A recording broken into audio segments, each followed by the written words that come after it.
News 18 Tamil Nadu செய்திகளை வழங்குவது நான் மோனிஷா சிவமுருகன். தொடர்ந்து தற்போதைய நேரத்திற்கான தலைப்புச் செய்திகளை பார்க்கலாம். மிலாது நபி பண்டிகைக்கு வரும் 16ஆம் தேதிக்கு பதில் 17ஆம் தேதி விடுமுறை. தமிழ்நாடு அரசு அறிவிப்பு.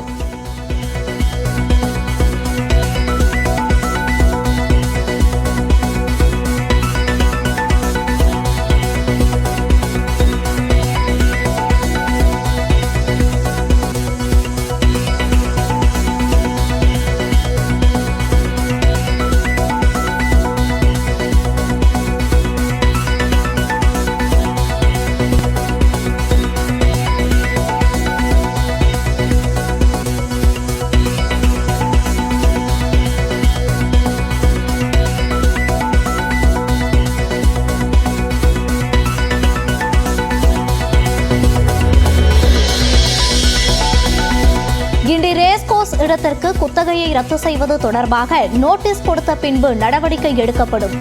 மேல்முறையீட்டு மனு விசாரணையின் போது சென்னை உயர்நீதிமன்றத்தில் தமிழக அரசு உறுதி.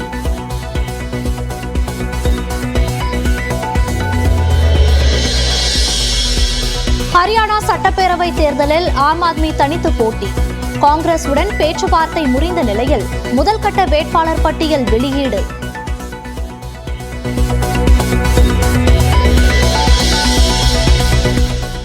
சபாநாயகர் அப்பாவு வரும் 13ஆம் தேதி நேரில் ஆஜராக ஆணை. அதிமுக எம்எல்ஏக்கள் குறித்து அவதூறாக பேசியதாக தொடரப்பட்ட வழக்கில் சென்னை சிறப்பு நீதிமன்றம் உத்தரவு.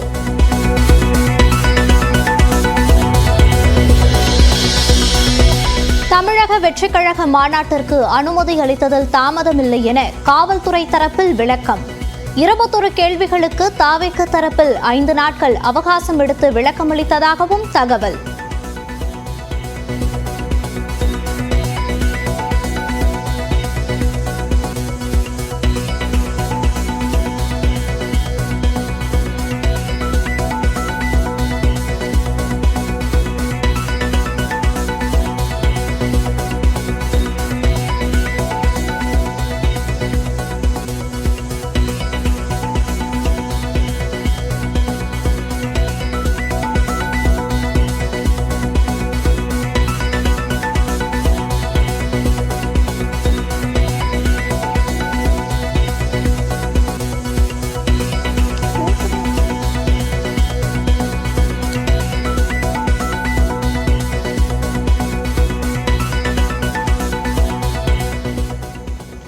சென்னை கிண்டி ரேஸ்கோர்ஸ் இடத்திற்கான குத்தகையை ரத்து செய்வது தொடர்பாக நோட்டீஸ் கொடுத்த பின்பு நடவடிக்கை எடுக்கப்படும் என உயர்நீதிமன்றத்தில் தமிழ்நாடு அரசு உறுதியளித்துள்ளது.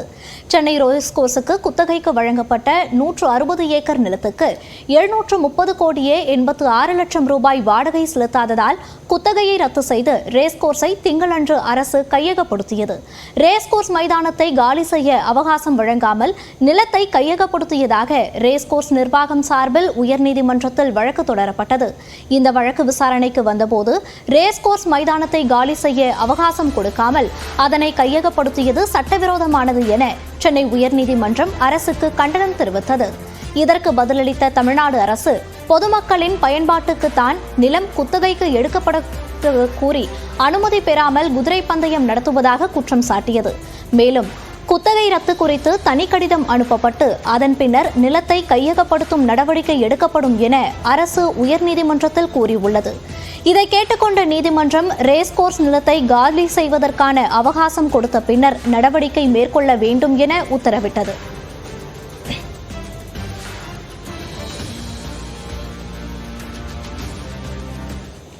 நெல்லை மாவட்டம் ராதாபுரம் அருகே 3 வயது சிறுவனை எதிர்வீட்டு பெண் கொலை செய்து வாஷிங் மிஷினில் வைத்த அதிர்ச்சிகர சம்பவம் நடைபெற்றுள்ளது. ராதாபுரத்தை அடுத்த ஆத்துக்குறிச்சி பகுதியைச் சேர்ந்த விக்னேஷ் என்பவரது மகன் 3 வயது சஞ்சய். விக்னேஷின் குடும்பத்திற்கும் எதிர்வீட்டில் வசித்த தங்கம் என்ற பெண்ணுக்கும் தெருக்குழாயில் தண்ணீர் பிடிப்பதில் தகராறு நிலவி வந்ததாக கூறப்படுகிறது. இன்று காலையும் தண்ணீர் பிடிப்பதில் தகராறு ஏற்பட்டது. இந்நிலையில் இன்று காலை தெருவில் விளையாடிக் கொண்டிருந்த சிறுவன் சஞ்சயை அங்கன்வாடி அழைத்துச் செல்ல காலை 9 மணி அளவில் தந்தை விக்னேஷ் தேடிய போது காணவில்லை. பல இடங்களில் தேடியும் சிறுவன் கிடைக்காத நிலையில் எதிர்வீட்டு தங்கம் மீது சந்தேகப்பட்டு காவல்துறையினரிடம் விக்னேஷ் புகார் அளித்தார்.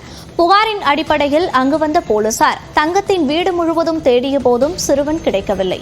கடைசியாக அவரது வீட்டு வாஷிங் மிஷினில் தேடிய போது சிறுவன் சஞ்சயை கொன்று சாக்கு மூட்டையில் அடைத்து வைத்திருந்ததைக் கண்டு அதிர்ச்சியடைந்தனர். தங்கத்தை உடனடியாக கைது செய்த ராதாபுரம் காவல் நிலையத்தினர் வழக்கு பதிவு செய்து விசாரித்து வருகின்றனர். இச்சம்பவம் ராதாபுரத்தில் அதிர்ச்சியை ஏற்படுத்தியுள்ளது.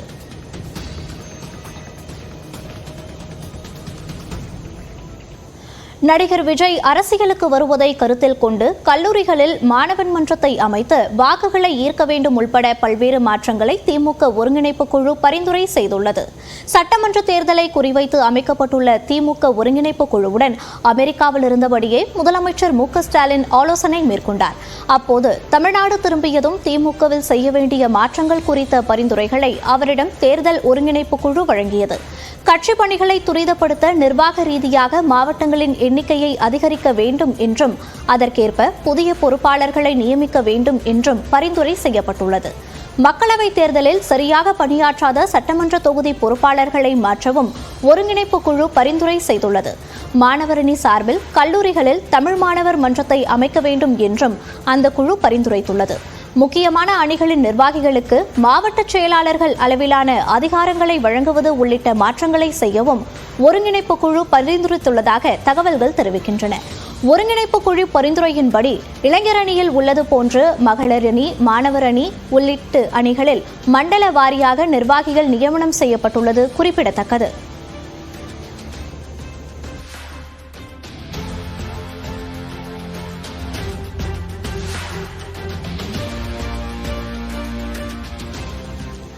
நடப்பு ஆண்டில் இதுவரை மகளிர் சுய உதவிக் குழுக்களுக்கு 14,000 கோடி ரூபாய் வங்கிக் கடன் இணைப்பு வழங்கப்பட்டுள்ளதாக அமைச்சர் உதயநிதி தெரிவித்துள்ளார்.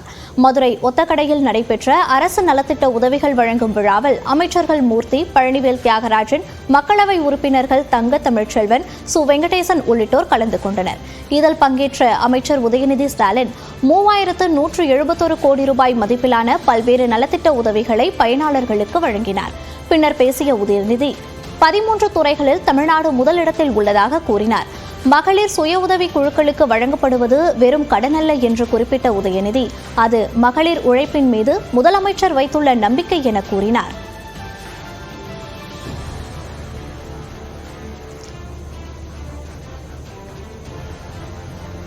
அரசின் சேவைகளை தேடி போய் நீங்க வாங்கின காலம் போய் இன்னைக்கு அரசே உங்களை தேடி வந்து இந்த திட்டங்களை எல்லாம் கொடுத்துட்டு இருக்கு.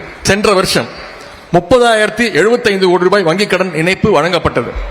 இந்த வருஷம் அதை உயர்த்தி 35,000 கோடி ரூபாய் அளவுக்கு வங்கிக் கடன் இணைப்பு வழங்க எங்களுக்கு இலக்கு நிர்ணயிக்கப்பட்டிருக்கிறது.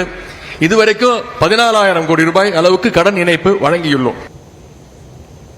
தமிழக வெற்றிக் கழகத்தின் முதல் மாநில மாநாடு திட்டமிட்ட தேதியிலிருந்து தள்ளிப்போக வாய்ப்புள்ளதாக தகவல் வெளியாகியுள்ளது.